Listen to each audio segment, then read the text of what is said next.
আপনাদের অনেকেরই মনে হয় যে ফ্রিল্যান্সিং হলো 9 to 5 চাকরি থেকে মুক্তির একটা জাদুকরী উপায়। আপনি স্বপ্ন দেখছেন মালদ্বীপসের সি বিচের পাশে কফি চুমুক দিয়ে ল্যাপটপে কাজ করছেন, কিন্তু বাস্তবে রাত 2টা বাজে আপনি পায়জামা পরে বসে আছেন আর ভাবছেন কেন আপনার আপওয়ার্ক প্রপোজালগুলো কাজ করছে না।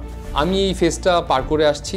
বেশিরভাগ ফ্রিল্যান্সারই ফেল করে কারণ তারা কিভাবে স্ট্যান্ড আউট করতে হয় সেটা জানে না, কিভাবে একটা উইনিং প্রপোজাল লিখতে হয় সেটা জানে না। আমি শুধু 10 বছর ধরে ফ্রিল্যান্সিং করিনি, আমি প্রজেক্ট ম্যানেজার হিসেবেও ফ্রিল্যান্সারদের হায়ার করেছি আপওয়ার্ক থেকে। আমি সাকিব, একজন আপওয়ার্ক ফ্রিল্যান্সার এবং টিম ক্রিয়েটিভের কো-ফাউন্ডার। গত 10 বছর আমি 500-র বেশি হাই টিকেট প্রজেক্ট নিয়ে কাজ করেছি। যদি আমি এটা করতে পারি, আমার বিশ্বাস আপনারাও পারবেন। আর আজ দীর্ঘ 10 বছরের ফ্রিল্যান্স এক্সপিরিয়েন্সের উপর বেস করে কিছু প্রো টিপস শেয়ার করব মাত্র 5 মিনিটে। চলেন শুরু করি। আপনি যদি একটা কভার লেটারই কপি পেস্ট করে পাঠাইতে থাকেন তাহলে বলি ভাই কোনো ক্লায়েন্ট রিপ্লাই দিবে না। জাস্ট একটু চিন্তা করেন, একটা ক্লায়েন্ট 50টার বেশি প্রপোজাল পাচ্ছে প্রতিটা জবের জন্য, আর আপনার প্রপোজাল সেই যদি জেনারিক স্টাইলেই থাকে যে হাই আমি খুব পরিশ্রমী ব্লা ব্লা ব্লা, এভাবে হবে না। So pro tip number 1, personalisation. প্রথমত ক্লায়েন্টদের নাম বের করেন, তাদের জব হিস্ট্রি দেখুন। যদি আপনি শুরু করেন এভাবে যে hi Emily, I am excited to help with your project, তাহলে আপনি ইতোমধ্যেই 90% ফ্রিল্যান্সারদের থেকে এগিয়ে থাকবেন। এটা দেখায় যে আপনি সময় নিয়ে খোঁজ করেছেন আর ক্লায়েন্টরা এটা পছন্দ করে। প্রো টিপ নাম্বার 2, ক্লায়েন্টদের নিড কিংবা প্রয়োজনগুলো কি সেগুলোর উপর ফোকাস করেন। ক্লায়েন্ট যদি একজন ডিজাইনার খুঁজে থাকে তাহলে এটা বললেন না যে I am proficient in Photoshop, বরং আপনি এটা বলতে পারেন I see you are looking for creative designs that pop and aligns with your brand guidelines. Here's how I've done this for clients just like you. আপনার experience এবং expertise ক্লায়েন্টদের গোলের সাথে রিলেট করতে শিখুন। প্রো টিপ নাম্বার 3, পোর্টফোলিও এবং case study share করেন। কারণ আপনার পোর্টফোলিও লিঙ্ক কিংবা কেস স্টাডি শেয়ার করাটা খুব জরুরি। ক্লায়েন্টরা প্রমাণ দেখতে পছন্দ করে। বুঝিয়ে দিন আপনি কিভাবে একই রকম সমস্যাগুলো সমাধান করেছেন এবং কিভাবে আগের এই প্রজেক্টগুলোতে আপনি ভ্যালু অ্যাড করেছেন। এটা না করলে আপনার অফারিংটা জাস্টিফাইড হয় না। Pro tip number 4, bidding strategy. হ্যাঁ, আমি জানি আপওয়ার্কের কানেক্ট সিস্টেম এখন অনেক বেশি এক্সপেন্সিভ, কিন্তু এখন প্রো টিপ হলো কানেক্ট নিয়ে কৃপণ হওয়া যাবে না।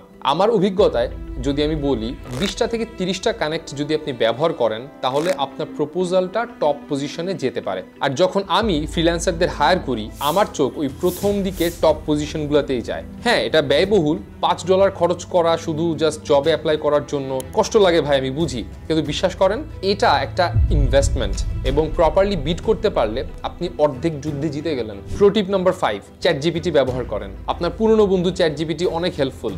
আপনি কাস্টম প্রম্পট তৈরি করতে পারেন প্রপোজাল লেখার জন্য। ফর এক্সাম্পল, ক্লায়েন্টের নাম, জবের ডেসক্রিপশন দিয়ে আপনি সুন্দর মতো একটা টেইলরড রেসপন্স পেয়ে যাবেন। বাট সাথে সাথে এটাও বলা জরুরি যে এই প্রপোজালটা পাঠানোর আগে অবশ্যই একবার চেক করে নেবেন।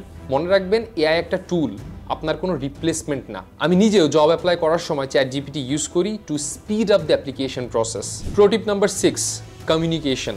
বেশিরভাগ ফ্রিল্যান্সাররা ফেল করে কমিউনিকেশনটা ঠিকঠাকভাবে না করতে পারার জন্য। শুনুন, আপনার দক্ষতা আপনার জব টিকিয়ে রাখবে, কিন্তু আপনার কমিউনিকেশন জবটা এনে দিতে হেল্প করবে। অধিকাংশ ক্লায়েন্ট এখন ভিডিও কল করতে চায়, তাই মিটিংয়ের আগে কিছু পাওয়ারফুল কেস স্টাডি প্রিপেয়ার করে রাখেন, ইনসাইটফুল কিছু প্রশ্ন প্রিপেয়ার করে রাখেন মিটিংয়ের সময় জিজ্ঞেস করার জন্য।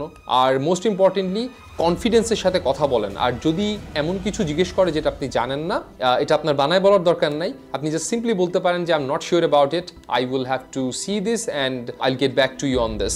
আপনার সীমাবদ্ধতা স্বীকার করাটা কোনো খারাপ কিছু না, বরং ক্লায়েন্ট বুঝবে যে আপনি আন্দাজের উপর কথা বলেন না, কারণ কেউই সব জানতে শমশের না ভাই। টিপ নাম্বার 7, এটা হচ্ছে আমার সবথেকে ফেভারিট, যেটা হচ্ছে একটা টুল আমি ইউজ করি যেটার নাম LOOM, লুমের ফ্রি ভার্সনে আপনি 25টা ভিডিও করতে পারবেন, ভিডিও রেকর্ড করতে পারবেন, যেখানে আপনার পিসি বা ল্যাপটপের স্ক্রিন রেকর্ডিংও রাখতে পারবেন, আপনার ফেস ক্যামটাও এখানে থাকবে। সো লুমটা করলে যেটা হয় যে ক্লায়েন্টদের সাধারণত বড় প্রপোজালগুলো পড়তে একটু কষ্টই হয় বোধ হয়। এটা আমার ক্ষেত্রেও হয়। আমিও যখন অন্যান্য ফ্রিল্যান্সারদের হায়ার করি, যখন 20টা 30টা 50টা প্রপোজাল আসে, আমি ট্রাই করি যেগুলো হচ্ছে রচনার মতো অনেক বড় সেগুলো অ্যাভয়েড করা, কারণ এটা খুব প্যাথেটিক। বাট ওইখানে কিছু ফ্রিল্যান্সাররা যারা লুম লিঙ্ক পাঠায় দেয়, আমি ওই লুম লিঙ্কটাতে ঢুকি এবং দেখি 3-4 মিনিটে খুব সুন্দরভাবে এক্সপ্লেইন করছে যে সে কীভাবে প্রজেক্টগুলোতে আমাকে হেল্প করতে পারে, সে রেলিভেন্ট আগে কী প্রজেক্ট করছে।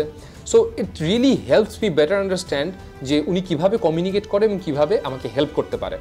সো আমি যখনই কোনো আপওয়ার্কে জব অ্যাপ্লিকেশনও করি তখন আমি নিজের লুমটাও আমি এখানে প্রোভাইড করে দিই এবং trust me it works like magic.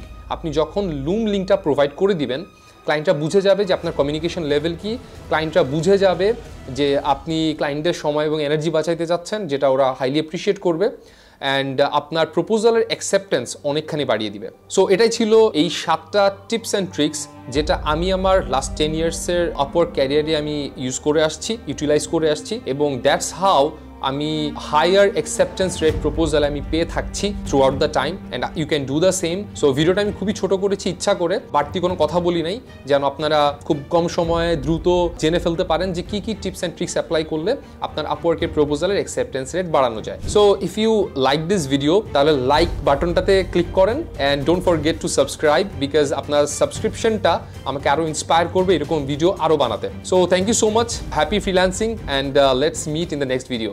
Bye-bye.